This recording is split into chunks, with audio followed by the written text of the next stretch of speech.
No, I don't. That was 4 years ago. It's a long time. Fantastic match with New Zealand, and we've had some fantastic games against them all the time in some ICC events and in the bilateral series that we play against them. They're an excellent team. We expect a really tough match, and we're excited for the first match of the World Cup. No, not for me. No, I think I've spoken quite a bit about not feeling like we're defending anything. We're here very much in the same position now as every other team. We've here to try and win the World Cup.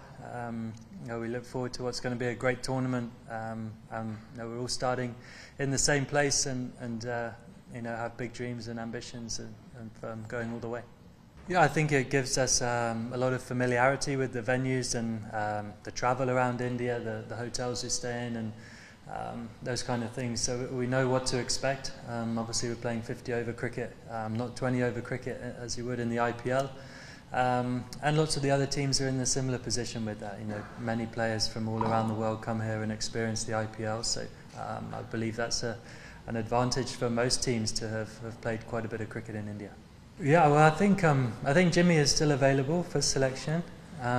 He's not played since 2015, and I don't think Stuart has either, even though he's now retired. So no, those two guys unfortunately won't be a part of this tournament. But we have a really good squad of fast bowlers and spinners, a nice balanced team. So we're in a good place.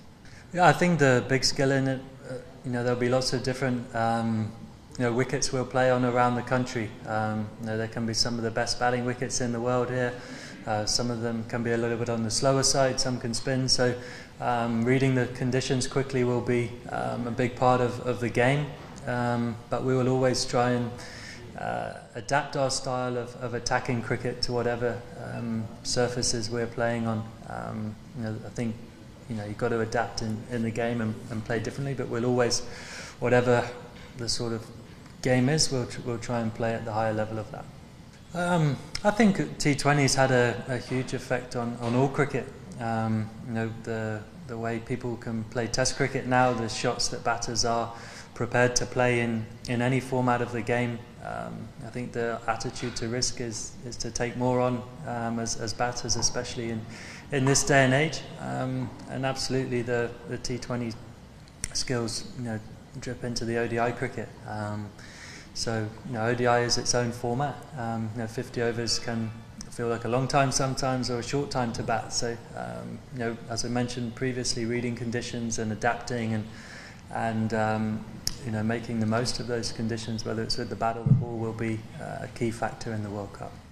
Yeah, I think certainly in some games winning the toss will be advantageous. I think that again is a big skill about trying to read the pitches and read the conditions. Dew can be a big factor at certain times in India. And so that will be a big skill of it. I think the format is generally long enough that the toss hopefully won't make the deciding factor in the game. I think you have to play good cricket to win the match. Well, hopefully we'll see how everyone pulls up, but we've been nursing a few guys over the last month or so, hopefully we'll have a clean bill of health to pick from, and obviously the guys are arrived for training soon. Yeah, he doesn't play many of them, to be honest, but no, he's got a slight sort of niggle with his hip, but fingers crossed that'll be good news for us. Yeah, just to clarify, he's got a slight niggle. He's working hard with the physios, and we'll know more when the guys arrive for training today. Yeah, I think that we'll make the right call here, whether if he's not fit to play, he's not fit to play. If he is, then we can make that decision, but it's not a time to take big risks on someone at the start of the tournament. Nearer the end, maybe you do take more of a risk with people's injuries, but it's going to be a long tournament, so we'll see how the guys pull up here at training today and post-training, and then we can make our decisions. I've played here a few times in T20 cricket, and there can be some there's different types of soil, I think, on the square. Some of them can be fantastic fantastic batting wickets, and the ball, I think in the recent past in the IPL season just gone, did swing around a little bit, so I feel like it's not a bad venue for just good cricket. I think there's value as a batter. If you bowl well, there can be early movement especially, so we'll see how that plays out in 50 over cricket compared to T20 cricket, but look at the Gujarat team that do so well here. Got a very strong pace attack, which shows that it's not all about spin in India.